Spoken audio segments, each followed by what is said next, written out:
This is Nationwide on the network service of the NTA. I am Norlene Ebelame. Welcome.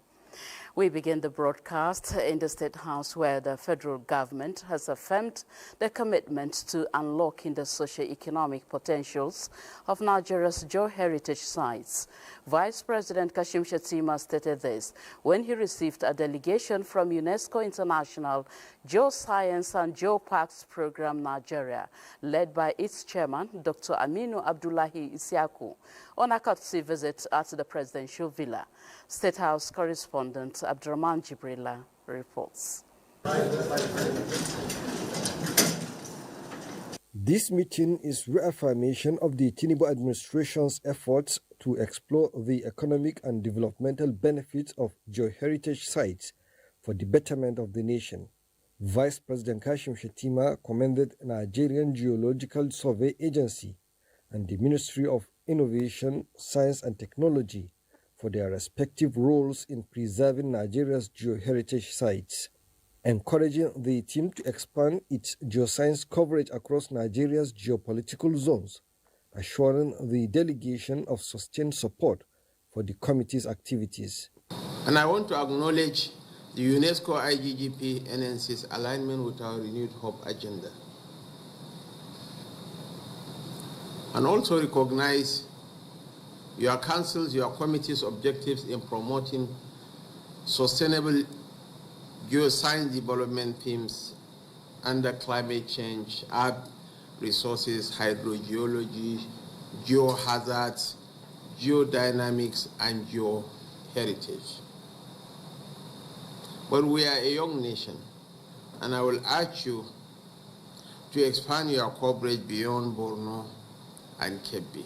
The committee is aligning itself with the President Tinubu's renewed hope agenda in ensuring climate resilience, among other goals, promising to raise public awareness on the benefits of geosciences. We believe that our coming is the right time for us to come and share our objectives with the presidency, and also seek, most importantly, subnational support. So that because all our work is eventually going to be done at the subnationals. So we believe that coming here is the right place for us to take our message.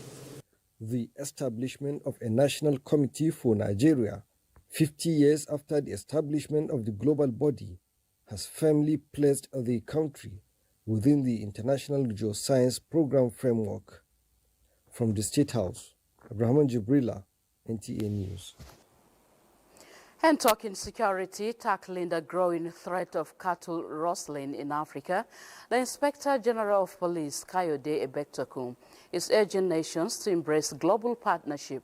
Speaking at the 27th Interpol African Regional Conference in Cape Town, the IGP highlights how cattle rustling has evolved in a transnational crime, fueling terrorism financing and cross-border criminal networks. He notes that the problem is now entangled with wider security issues, such as the trafficking of dangerous materials and the outbreak of livestock-borne diseases.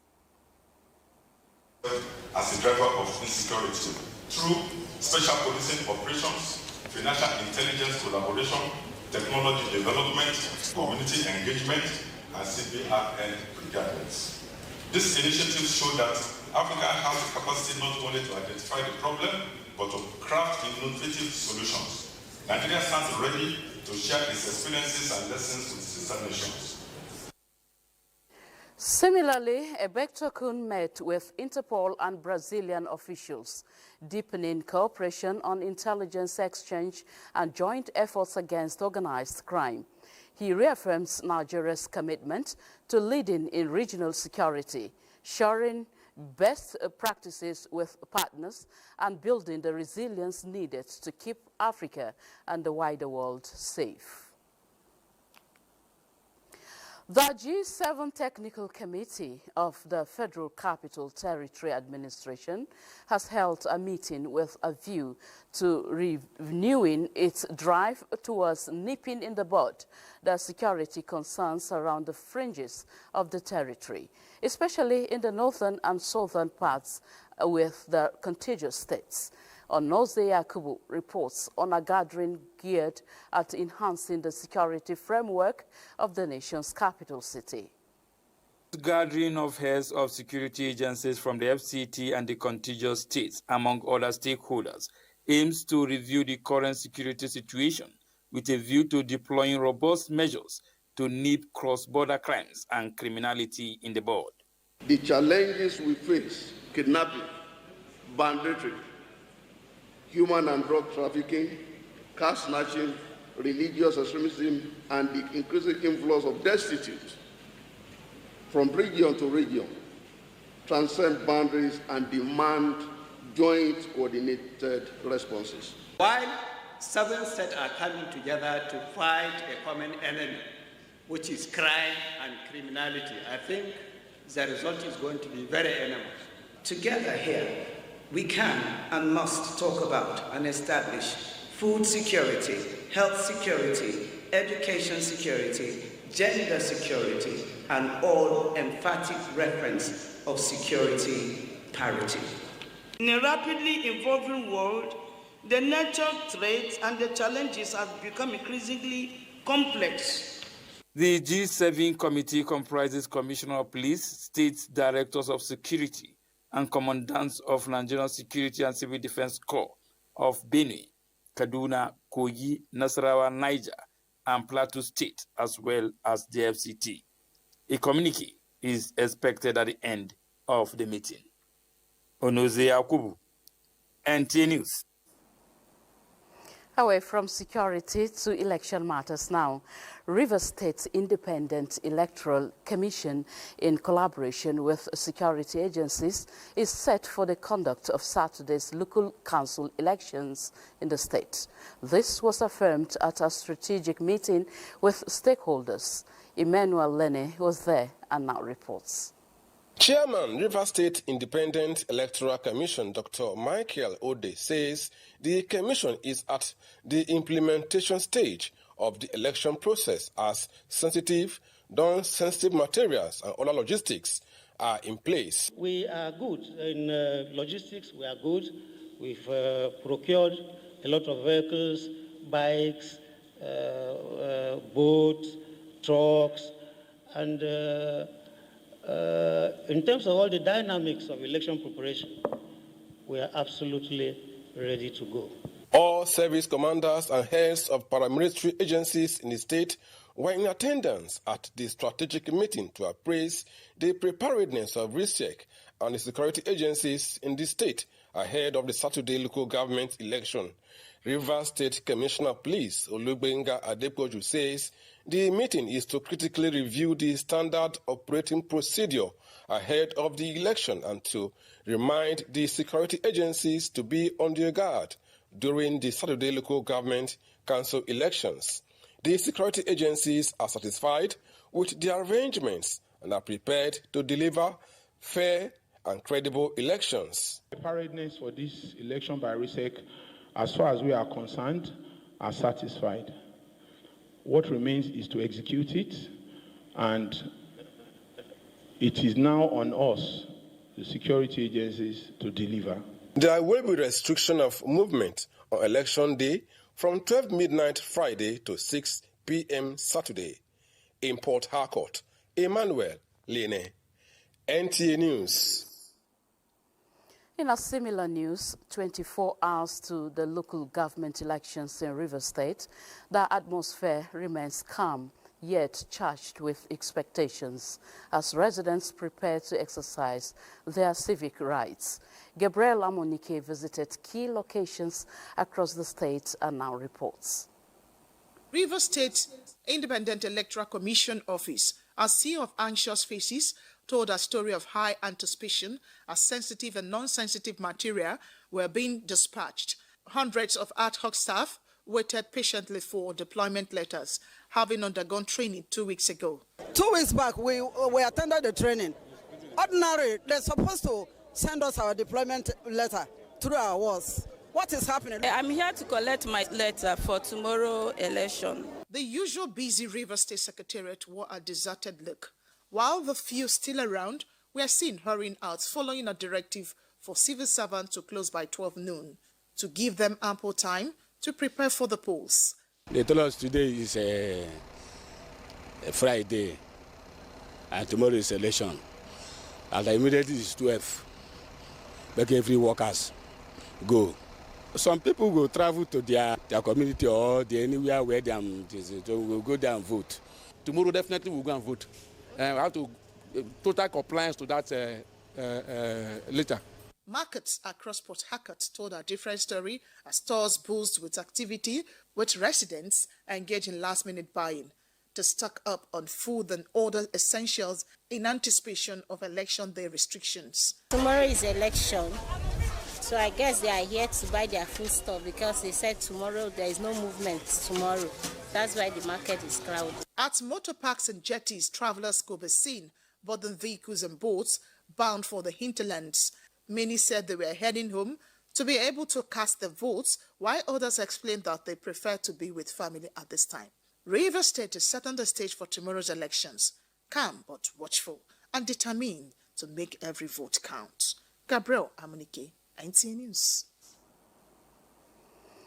Robinson Derataide is on standby to give us more updates on the River State local government elections.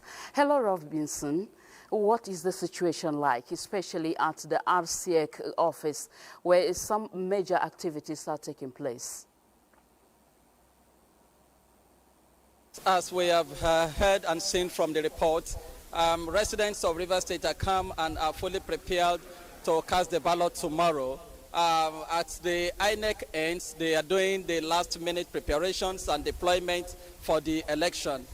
Electoral materials have been deployed to various communities, particularly the riverine areas where they need to be deployed ahead of time because of the tide.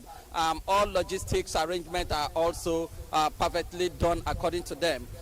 For the security, all the security agencies have continued to give assurance to the people that this election is going to be security free. There will be no security concern.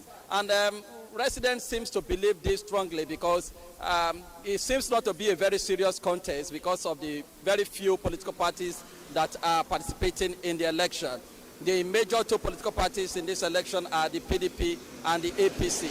Even PDP only has 3 candidates that are contesting for the chairmanship election and very few councillorship slots. Only APC has the 20 chairmanship slots. So it's not going to be a very serious issue, and hopefully by tomorrow residents will cast their votes and elect their new leaders that will be mounting the grassroots leadership. All right, still speaking on the level of preparedness by major stakeholders, what would you say about the members of the press who are expected to cover the exercise? Well, I am not aware of any obstruction on the press because I was at the RISEC office, that is the River State Independent Electoral Commission office, not long ago. And a lot of journalists were there to get accreditation. However, I don't really know what happened. The accreditation tags were not much enough to cover everybody. But basically, we believe that with our ID cards, we can also cover. But there is no any reports available to me that journalists or press people were obstructed in any way. But everybody is fully prepared for the election.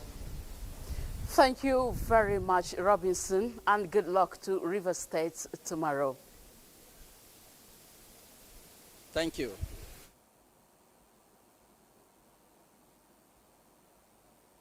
All right, in other news, President Bola Ahmed Tinubu's administration has made significant progress and remained focused to delivering the dividends of democracy to every Nigerian with bold implementation of critical reforms aimed at creating a more stable, fair and prosperous Nigeria. This was the fallout of the Federal Ministry of Information and National Orientation Sensitization campaign of the President Tinubu administration's midterm report held in Minna, the Niger State capital. Hussein Musa reports. At a time when Nigeria is undergoing deep reforms that are shaping the economy and governance system, there is need for the public to be aware and sensitized on the efforts of the President Bola Tinubu's administration aimed at cushioning the effect of fuel subsidy removal and delivering the dividends of democracy to every Nigerian.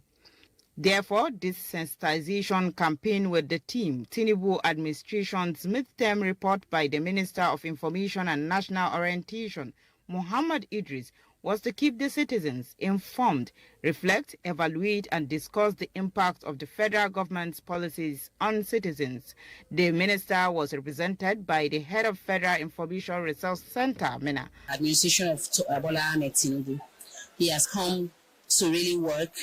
He has come to really carry everyone along. It should be in place, M&A, that's monitoring and evaluation, so at least to assess the progress so far and all that. We need help from the government. All of vested interest at the engagement took turns to give a comprehensive overview of the reforms, while participants on their part identified areas that require more of government intervention and offered workable solutions to some of the challenges identified.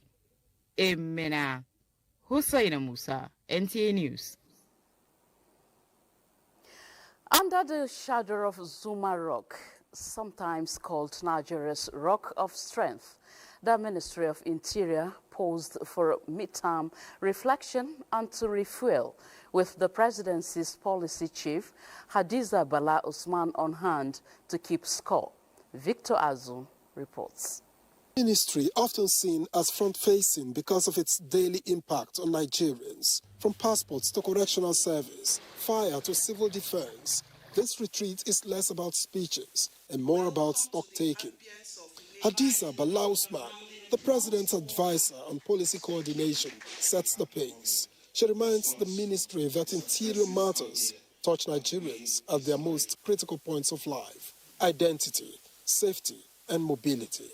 The strategic initiatives of the ministry are focused on enhancing citizen services, such as the harmonization of citizen data into a single national database, the enrollment of all Nigerians and legal residents, and the issuance of a general multipurpose card to streamline identity management. And then comes the Interior Minister, Olubunmi Tunji-Ojo. A digital revolution, he says, is rewriting the story of service delivery. My responsibility is not just to make passports available, is to make sure that anybody that carries it is a Nigerian. Since we introduced the centralized visa approval process in our headquarters, people get visas in less than 48 hours. For a ministry balancing migration, citizenship, correctional reforms, fire, and national security, the stakes couldn't be higher. Retreating to Zuma Rock, it hopes to emerge with renewed strength. And if the Daystone is a pointer, the next half of the journey may deliver even stronger strides in security and service delivery. In Abuja, Victor Azu, NTA News. From Abuja, we take you to Lagos, where Adiola Komiakere will continue with the news presentation. Hello, Adiola.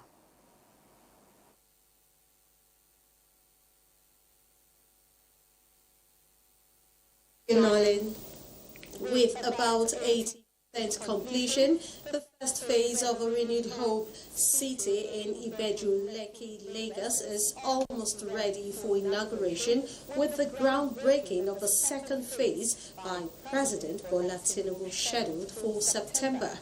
Minister of Housing and Urban Development Ahmed Dangiwa at an inspection tour of the project and the Lagos Free Trade Zone notes that the 200 acres building materials hub to be sited within the economic zone will reduce capital flights. Joe Bobola has the report. Apart from targeting reduction of housing deficit with the 2,000 units apartments in the renewed Hope City, the ripple effect of the project is noticeable with massive construction work in the real estate sector in Ibeju, Lekki and environ. Access roads and other key infrastructure have been developed for housing and economic activities to gain traction in the area. The Minister of Housing and Urban Development, Ahmed Dangiwa, having assessed the level of work on the legacy project, described it as an attestation to the commitment of the current administration to provision of affordable housing. Currently, we have over getting to 700 houses that are on ground, and then the phase 2 has already commenced, and during the groundbreaking, we'll start the last phase that makes it the 2,000 houses. Within a couple of weeks, the contractor is going to round up for the phase 1 of this Ibeju Lekki project. On the 200 hectares building materials hub to be sited within the Lekki Free Trade Zone, the minister knows that this will prune down the cost of construction in the real estate industry. Going to reduce the housing deficit that we're having, ensuring that local building materials are manufactured locally is going to create a lot of jobs. For those desirous of owning an apartment at the renewed Hope City, Federal Mortgage Bank has simplified the process. They are very, very affordable. They are going for 90 million. It's on a mortgage to contribute an NHF contribution of 2.5% of your gross salary each month. For 6 months, it enables you, that is the eligibility criteria. Accompanied by Permanent Secretary and other senior officials of the ministry, the minister inspected the ongoing development on the 16,500 hectares Lekki Free Trade Zone, assuring that the housing needs of the economic zone will be addressed. In Lagos, Joel Ukbola, NTA News. As the nation is repositioning itself in the maritime sector with the creation of a blue economy, the impact of war risk insurance on Nigerian-bound cargo vessels charged by international insurance companies is staggering. Maritime reporters of Nigeria, maritime experts and other stakeholding agencies are brainstorming on ways to mitigate war risk insurance premiums. Larry Bileyi, who witnessed the session, has more. Piracy, armed conflicts, terrorist acts birth the war risk insurance. It is an additional surcharge imposed by international shipping companies on cargo bound for destinations perceived to be high-risk zone in maritime territories. With the increased security activities along the Gulf of Guinea, Nigeria is no longer on the list of high-risk zones but still pays war risk insurance. Changing security dynamics in Nigeria's maritime environment and the Gulf of Guinea warranted the Nigerian need to devise and implement strategies to support our policing efforts. This involves acquisition of modern state-of-the-art platforms and collaboration with other maritime stakeholders. The question on the lips of these maritime reporters and experts: why the reluctance of shipping companies to remove these surcharges that has become a financial burden to the sector? According to NIMASA, Nigeria has paid over $1.5 billion premium in 3 years alone due to war risk insurance surcharges. What then is the way out? We want to ensure that Nigerians begin to carry Nigerian cargoes, be it import or export. And the way to go about that is to build indigenous capacity, to empower Nigerian ship owners through single-digit financing. Nigerians to own ships, not just any ship, but ocean-going ships that can carry our goods from Nigeria abroad and from abroad to Nigeria. This is the third in the series of Maritime Reporters Association of Nigeria annual lecture, not only discussing salient issues in the maritime sector, but preferring ways forward. In Lagos, Larry Bileyi, NTA News. In those other reports from Lagos, the nationwide will continue in a Kaduna network sector after this break.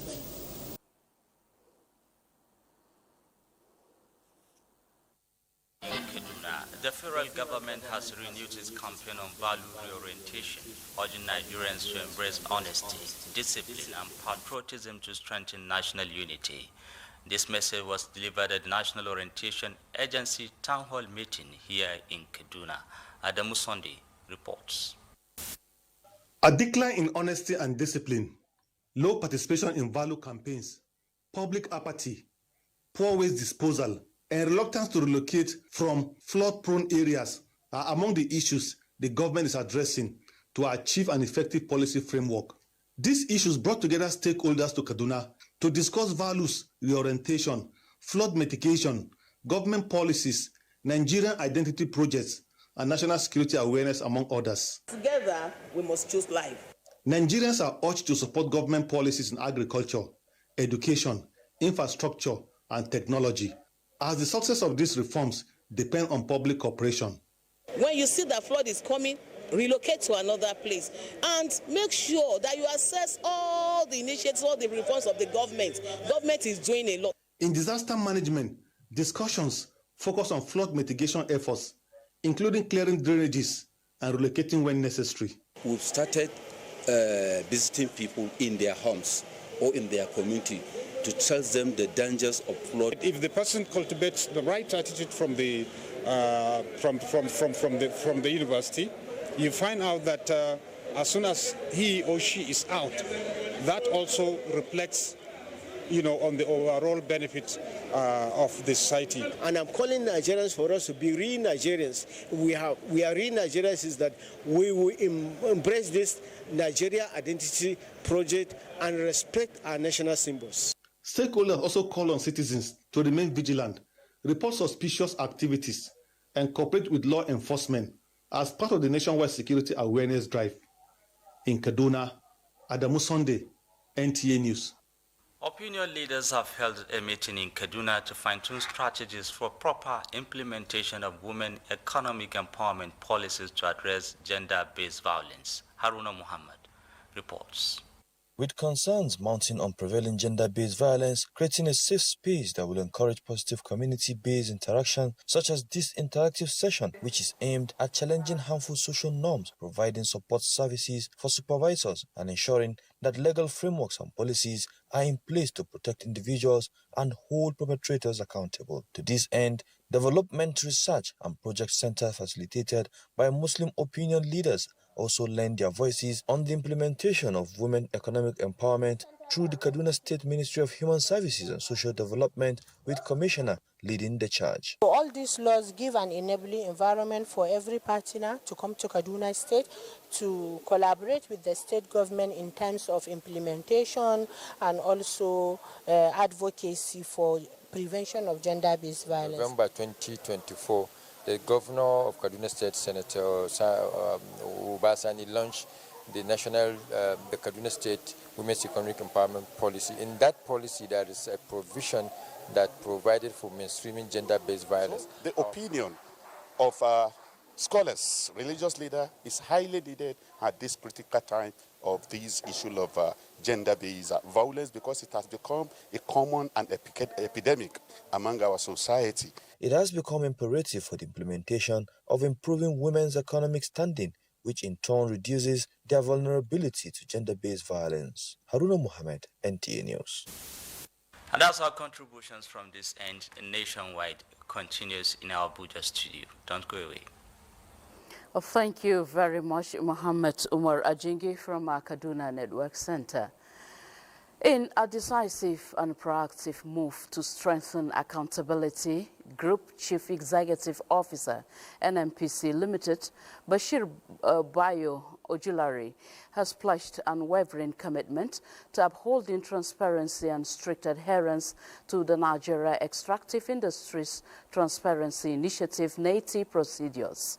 Acknowledging the critical role of NTA in promoting open governance and curbing corruption in the extractive sector, Ojulari emphasized that compliance will ensure credible reporting and foster investor confidence. Lydia Sampson reports. The point-blank interaction between NTA and NMPC Limited in Abuja indicates commitment that aligns with national efforts to enhance transparency, boost economic development, and protect public resources.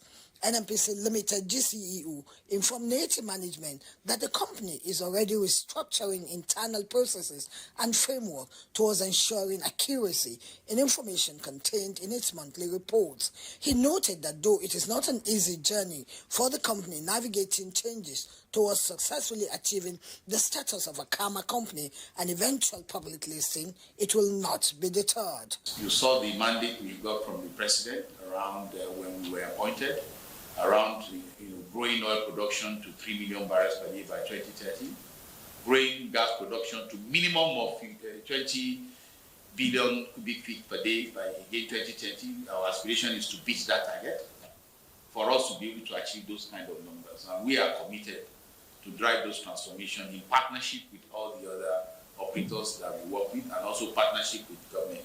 He announced a compliance department headed by Nasiru Jajere as the Chief Compliance Officer for proactive performance and participation in compliance with all key requirements. NTA Executive Secretary Dr. Oji Obonai Oji commended Ojulari's resolve, viewing it as a positive step towards sustainable management of Nigeria's extractive resources and enhanced corporate governance. Welcome this development, has applauded these developments as evidence of bold reforms under this administration, which NTA has supported with credible information and data.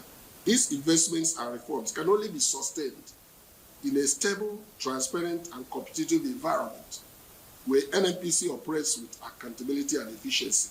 They committed to boosting investors' confidence through the provision of regular, accurate, and timely financial reports.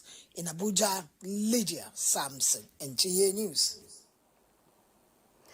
In other news, Rotary International has announced Nigerian Rotarian Yinka Babalola as its president-elect for the 2026-2027 Rotary year. Babalola's emergence makes him the second African and the second Nigerian to lead the global humanitarian organization. The first was Jonathan Babatunde Majiyagbe, who served from 2003 to 2004.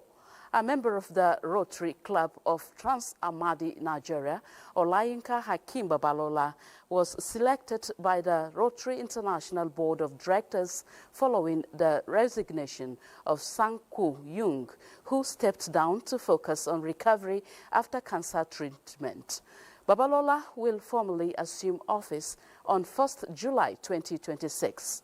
Beyond Rotary, Babalola is an accomplished professional, an engineer by training, and an attorney.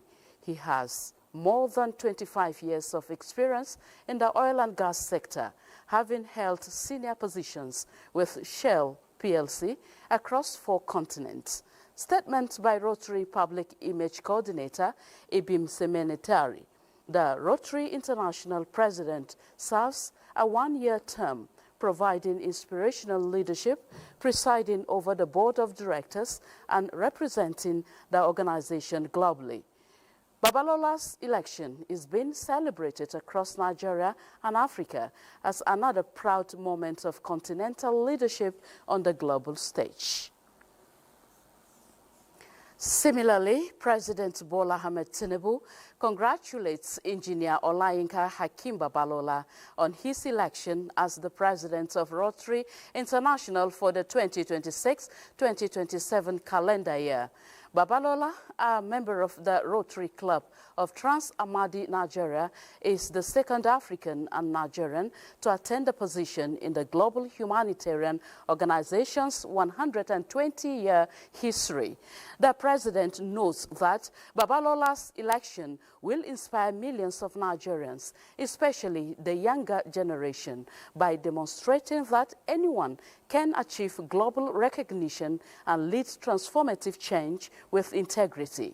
President Tinubu believes that Babalola's elevation is a testament to his years of service through the Nigerian Society of Engineers and Rotary International.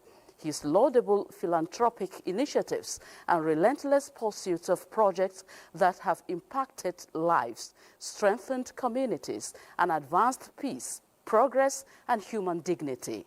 President Tinubu wishes Engineer Babalola a successful tenure and renewed strength in his service to humanity. President Bola Ahmed Tinubu rejoices with an elder statesman, distinguished administrator and scholar, Dr. Goke Adegoroye, as he celebrates 75th birthday anniversary. A statement by Special Advisor to the President on Information and Strategy, Bayo Onanuga, indicates that President Tinubu describes Adegoroye's career, spanning decades in both the public and private sectors, as a testament to his commitment to excellence, integrity, and national development.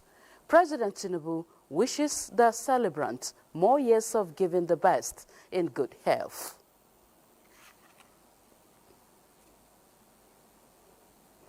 Elsewhere, some strategic partners, parents, and key actors in the education sector have expressed optimism that the new education policy of the Benue State government is cost-effective and remains a key driver towards impactful education across board.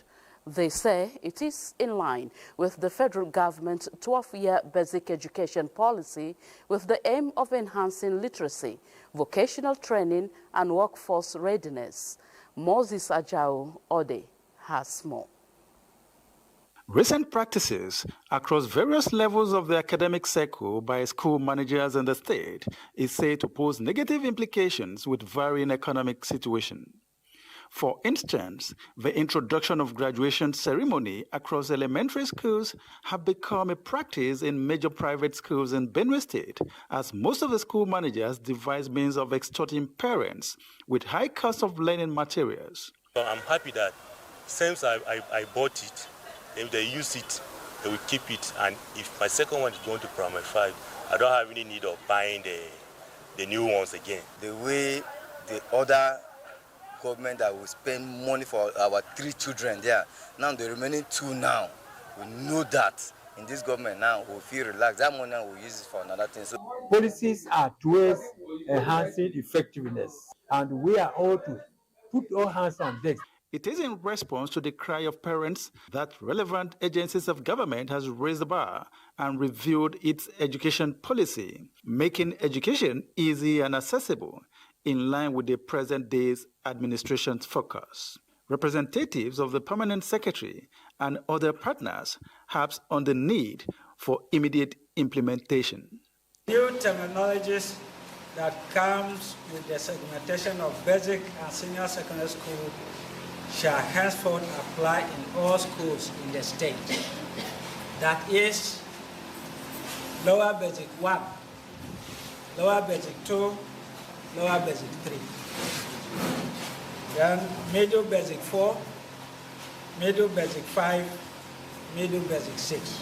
We have heard the concerns of the stakeholders, and then we'll go into the drawing board and report back to the appropriate quarters for further actions.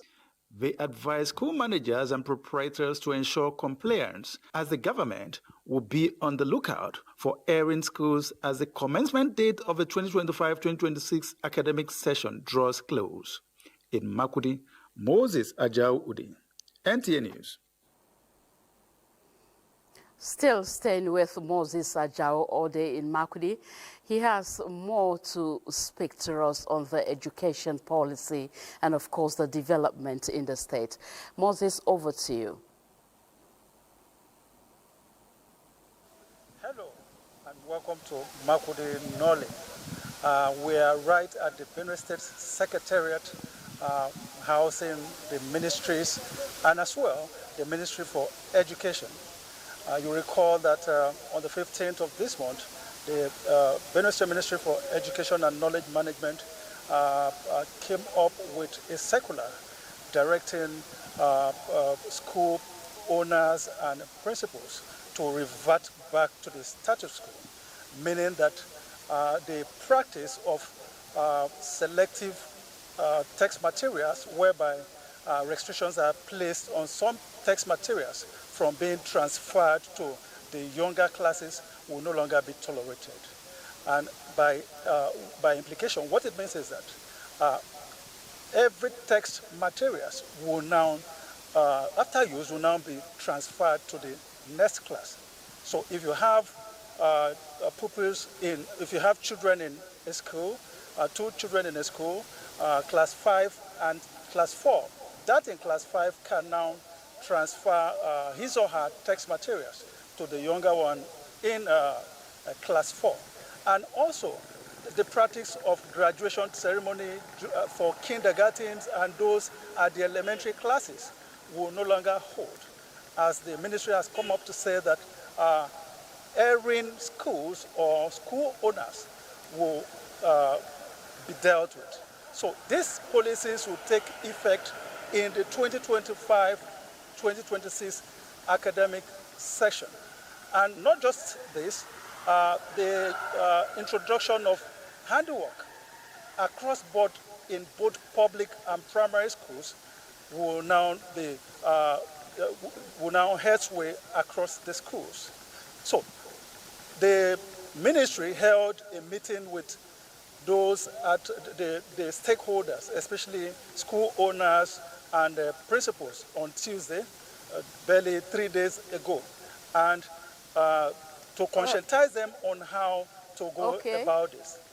At the moment, they have not been any serious very well spoken, Moses. But, yes, September, as the school resumes, there are going to be continuous meeting and interface with school owners to ensure that they comply with the government directive. Yes, time may not permit us to take all that from you, but you have actually made your points.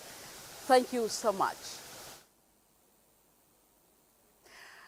Moving on, former military president of Nigeria, General Ibrahim Babangida IBB, has urged the Social Democratic Party, SDP, to galvanize its members across the country to further strengthen the party and make it more politically viable ahead of 2027 general elections. The NWC member of SDP were on a courtesy visit to former military president at his hometown in Minna, Niger State, to felicitate with him as he turned 84 on the 17th of this month and to tap from his wealth of experience as an elder statesman. That this nation requires a party like us, a party that stands for known ideology, a party that stands for justice, a party that stands for equity, and a party that is well organized, and a party that can actually position itself. Acting National Chairman of SDP, Sadiq Abubakar Gombe, explains that the reaffirmed commitment by the former Nigerian leader towards improving governance is also building confidence in the party towards deepening democratic principles of fairness, justice and equity.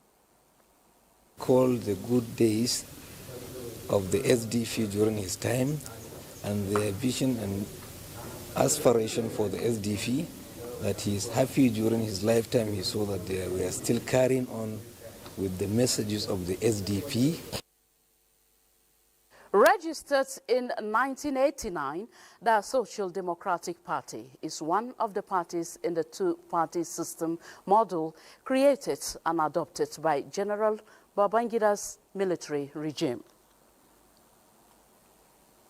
We shall now take you to our Ibadan studio where Kemi Akiwande is waiting to present more reports for us from that axis. Hello, Kemi. And welcome to Ibadan.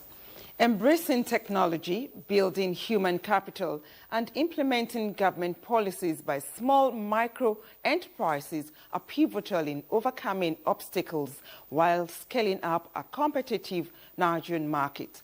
This was the submission of stakeholders at the top-notch Nigeria Businesses and Professionals Award held in Ibadan. Kehinde Omolosho completes the report. The award recognizes and honors outstanding businesses and professionals in Nigeria for making an impact in their chosen fields, while embracing more quality competition in products, goods, and services to meet international level. It is also an avenue for networking and connecting business owners and professionals.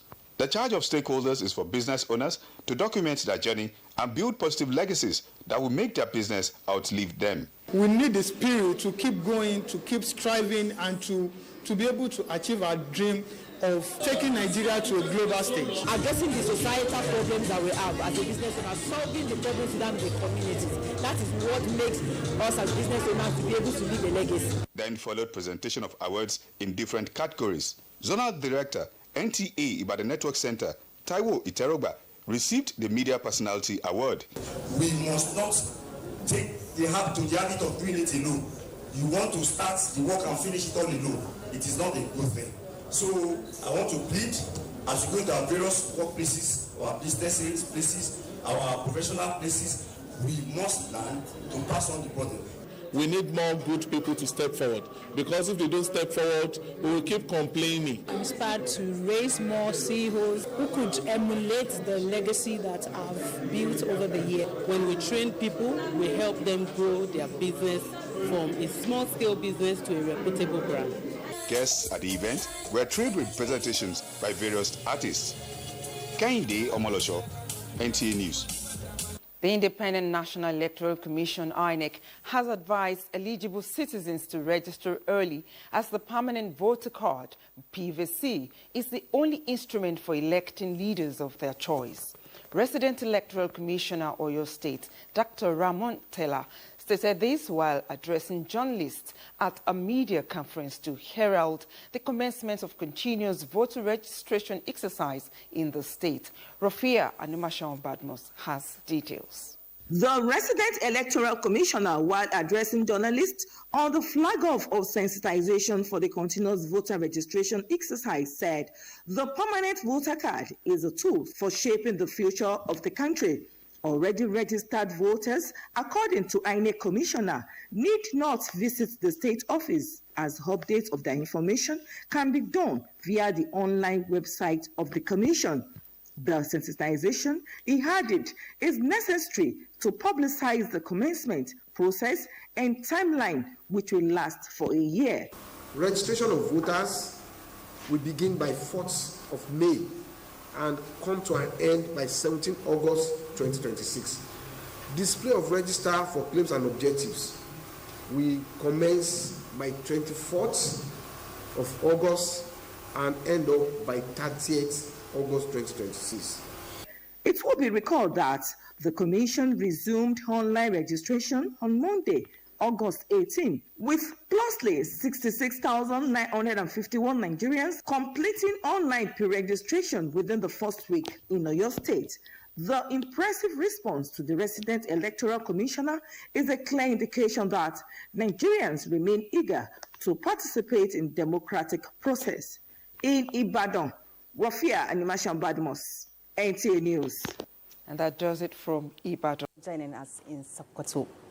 Women empowerment has received a major boost in Kebbi State as Sokoto Rima River Basin Development Authority rolled out a new initiative linking food security with women-driven agriculture.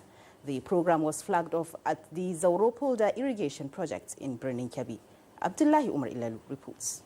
Women in Nigeria continue to play a vital role in farming, contributing greatly to food production despite facing limited access to modern tools and resources. It is against this backdrop that the Sokoto Rima River Basin Development Authority rolled out a fresh empowerment program designed to put women at the heart of food security and economic growth. Managing Director of the authority, Abubakar Malan, emphasized that the Livestock Breeding Support Initiative for Women aligns with the Renewed Hope initiative of the First Lady, Senator Oluremi Tinubu, which is deliberately tailored to uplift women and expand their role in national development. He expressed confidence that the Presidential Declaration of Emergency on Food Security is already bearing fruit, pointing to initiatives such as irrigation expansion and women-focused empowerment as clear indicators of progress.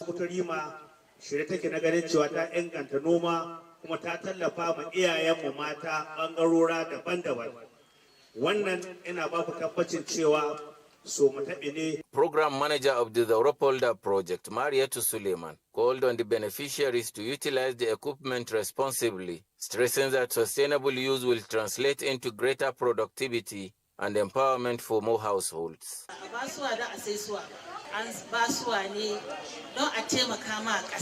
Women groups from the 3 senatorial zones of Kebbi State were among the first beneficiaries receiving hundreds of solar-powered irrigation machines, sheep for breeding and improved rice seedlings. Interventions deliberately crafted to strengthen the agricultural value chain in Sokoto. Abdullah Omar Ilalu, NTA News. And that's all time permits from this end. It's now back to Nolin in Abuja. Thank you very much, Sadia. And that concludes Nationwide today. Thank you so much for watching. I am Nolin Ebel Ame.